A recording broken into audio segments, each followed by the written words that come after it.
Well, if the welcome party's any indication, RUNITUP Reno IX is going to be a hit.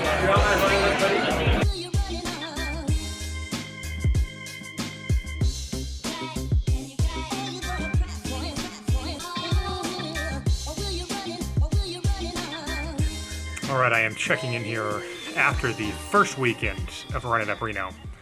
By the way, on the next vlog, or maybe the vlog after that, I might have an update for you on my quest to get street racing video and do that story here in Reno. So look for that.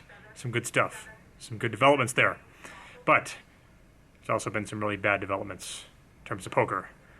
Stuck in the middle of just the most brutal downswing I've had in a while. I don't even want to tell you the exact amount. However, if you feel like doing the math, you can take a look at it right here. It's been a case of, I think, sticking to my game plan pretty well, trying to get value out of the best hand, trying to steal the occasional small pot, and avoid the players you don't want to play hands against. However, I just haven't been getting the best hand. And there was one egregious mistake I made when I found a fold with pocket aces in a spot where I never should have. And that mistake has kind of haunted me. I'm sure all of you guys have had that same experience where you just make one mistake and it's kind of tough to get away from. You keep thinking about it for the weeks following it. And I'd be lying if I said that hadn't been happening to me. But I've had these downswings before. I've always bounced back from them. And I'm confident I'm going to do that going into week 2 of RUNITUP Reno. Speaking of RUNITUP Reno, I talked to the guy who handles the social media. And he said it involves me not playing tournaments. But I just want to know. They put out this promotional image of a bunch of the people that are coming to RUNITUP Reno, as you can see right here. And I just have one question for the folks at RUNITUP who handle this stuff. And that is, where is the love? Where is the love? Where is the love? I mean, as the only vlogger that has been at all 9 RUNITUP Renos that I know of, I just feel I could have been included there. That's all I'm saying. All right, let's get to it.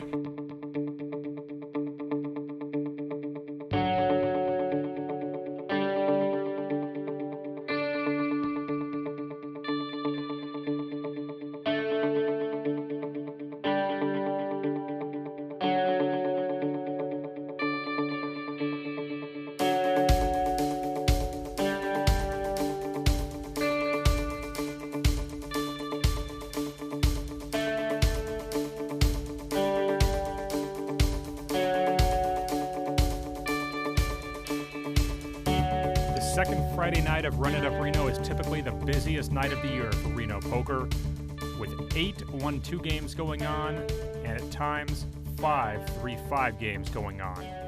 I jumped into one of them and looked down at pocket queens on the button. I raised to 15 with both blinds calling me. So with 45 in the pot, the flop is King, King, 4. 2 kings on the flop are generally better than 1. The small blind checks, and the big blind, donk, leads into me for 15 bucks. I actually just thought about folding right there, but seemed a little weak. With 2 kings on the flop, I decided to call. The small blind then check raised to 60. The big blind folds, saying, I think you have me out kicked, and the small blind shows King Jack. The game was fairly tight at that point.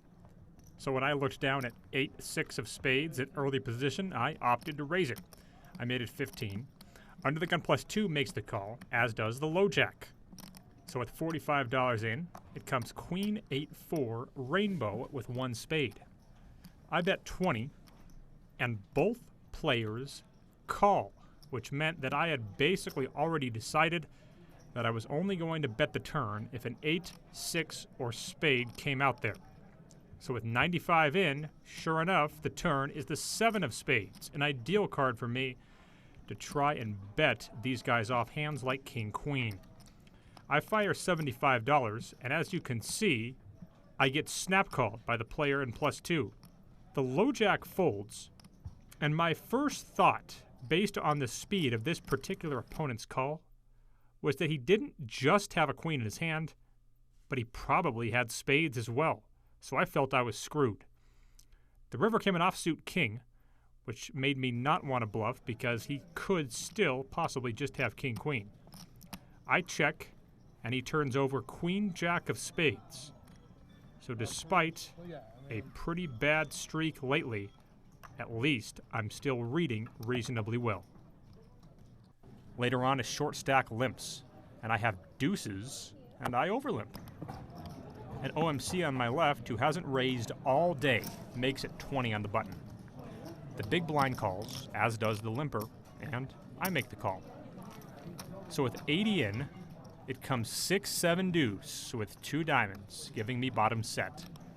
It gets checked to me, and I check, assuming that the button has an overpair, which he undoubtedly does when he bets $75.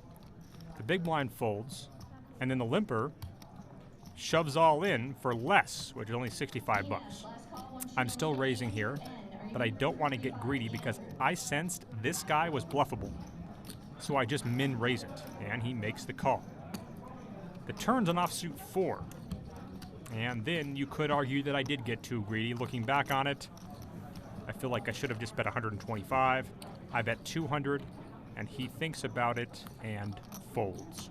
The limper has just a 7, and despite the river bringing in a one-liner to an 8, our set holds up. Yeah. As you know, RUNITUP Reno attracts all the biggest names in streaming and vlogging, and one of those particular guys, who I have no doubt you know, sits down in my game 2 to my left. There's a $10 straddle on the button in the hand, and Andrew raises to 35.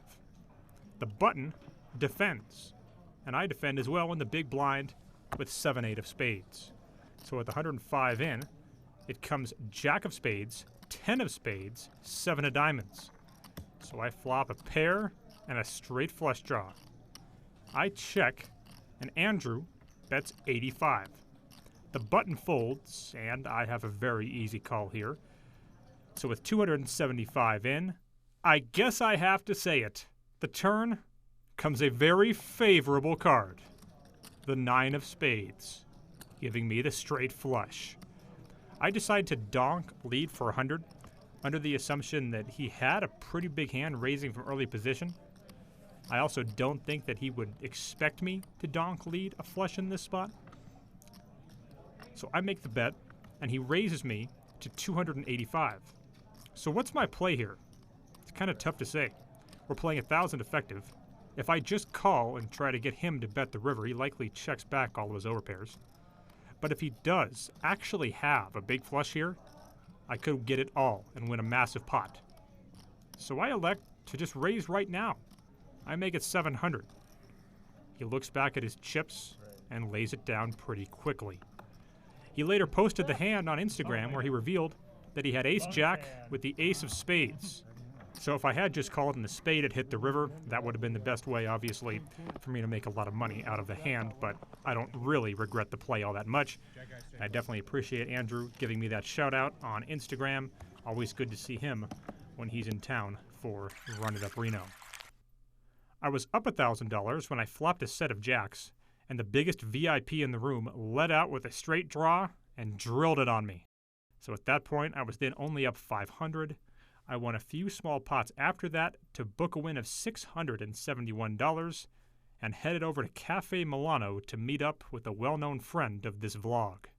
All right, if you've been with this vlog for a decent amount of time, then you know our next guest from Poker News and the LFG podcast, which is one of my favorites, Chad Holloway, back at RUNITUP Reno. So there's got to be, I mean, you've been here now for a week at RUNITUP Reno. So I always got to ask, like, what's it like staying here? Because I've never stayed in house for RUNITUP Reno.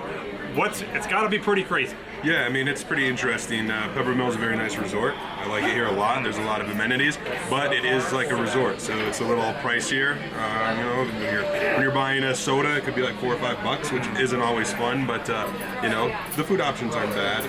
I enjoy this. I've spent a week in worse places in casinos and such throughout my career. So.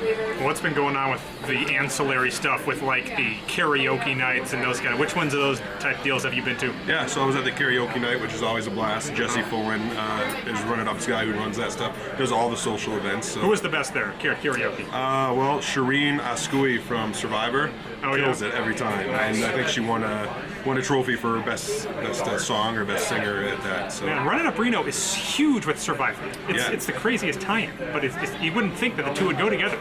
It's so Jason Somerville's a big fan of the show. Yeah, I am too, and I actually used to play Fantasy Survivor with Jason. And Fantasy Survivor. We put money on it, draft like fantasy baseball, and yeah, it's fun. And so Jason blended his two passions, poker and Survivor. He gets a lot of those guys up here, and it's fun. We actually did a Survivor watch party where they had the episode on TV, and we had about, I don't know, probably 50 people there watching the episode, and then some of the survivors that have been on the show before were there to answer questions and give their take on everything. All right, who is less likely to be guilty? O.J. Simpson or Mike Postle? I mean, there's more doubt, there's more reasonable doubt in my mind for OJ than there is for Postle, unfortunately. What has it been like covering this story? I mean, it's got to be insane for you. Yeah, I mean, it's one of those things where you got to be careful. You know, you got to wait for the information to come to you before you speculate too much. I haven't personally written articles for Poker News, but others on our team have, and so I've kind of been able to stay out of the fray a little bit. But you had to talk about it on the podcast. Yeah. Me and Jamie talked about it because Jamie is friends with Veronica, who is the one who the whistleblower. Yeah. And so we learned early on what was happening, and then kind of watched it, unfold from there. So now, let me ask you this, because you probably talked to a lot of people about this story.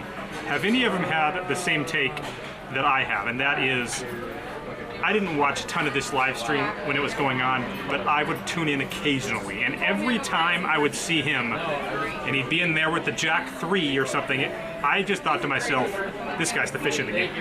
And I couldn't figure out why he'd be on the stream wanting to get his ass kicked, but that's always what I thought. So to find out that he was even a winning player was astonishing news, let alone his win rates.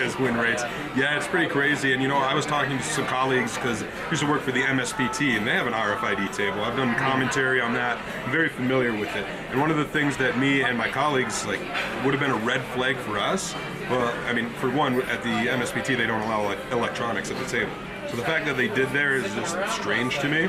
But the fact that he was always looking down, at his cross tripper. It's amazing. What they call it. Yeah, that's just a huge red flag to me. I would think something would be going on. And I mean, obviously that was one of the things that did lead, I think, Veronica to, in the back of her mind, something suspicious here. Just one of the many factors.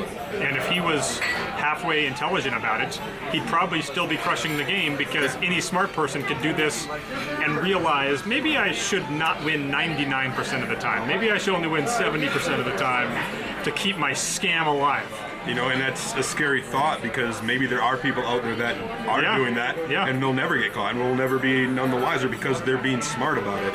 It's always the stupidest criminals, if you will, that get caught, and and greed. It's always greed, right? It always makes people slip up. It's the golden goose. Instead of just letting it rest a little bit, it just kept plucking out those golden eggs, and eventually it's led to this. All right. Now, every time you've been on this vlog, I've had to ask about my favorite thing to ask you about, and that is Midwest poker rooms. We've talked about Potawatomi, but where else have you been of late that you can tell us about some hidden Midwest poker gems? I just came literally before RUNITUP Reno. The day I came here, I was at this place that morning. It's a Firekeepers Casino in Battle Creek, Michigan, and it's just off the interstate, kind of in the middle of nowhere, near Kalamazoo. And there was an MSPT there, $1,100 buy-in, got 1,615 entries. So $1.6 million prize pool thereabouts. Insane for this place. A state record for Michigan. And then the cash games there are just crazy. I think they had a 10-25 or maybe 25-50 PLO going during the tournament. And then all kinds of stakes in between. It's the only room I know of in the Midwest and almost in the entire country that has doubled in size in the last 3 or 4 years. Wow. They've expanded. Yeah, it's just pretty incredible what they're doing at Firekeepers Casino. Firekeepers Casino. That should be the next one you guys check out. Chad Holloway. He's on Twitter at this address right here.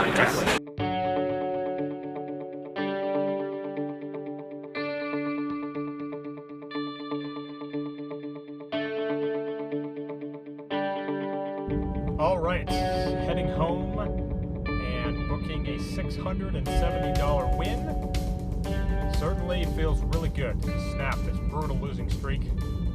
Would have felt a little bit better if top set against a guy who can have anything would have held up. But you can't win them all. Anyway, thanks to Chad Holloway for coming on. My thanks to one other vlogger who I taped an interview with that you'll see in the next vlog for coming on. And a decent amount of vlog watchers. I wish I could remember all of them. We had Dan from San Jose, we had Amy from Portland, and we had Kenya from Houston, who apparently won a pretty big hand with the Octocrap. So, you gotta love that. I can't do it. I can't win with it, and I can't beat it, but you get the idea. And just great to see the Peppermill Poker Room jammed to capacity. The Friday night of RUNITUP Reno. The second Friday night in particular, I think, is the busiest night of the year for poker in Reno. And it sure was that today.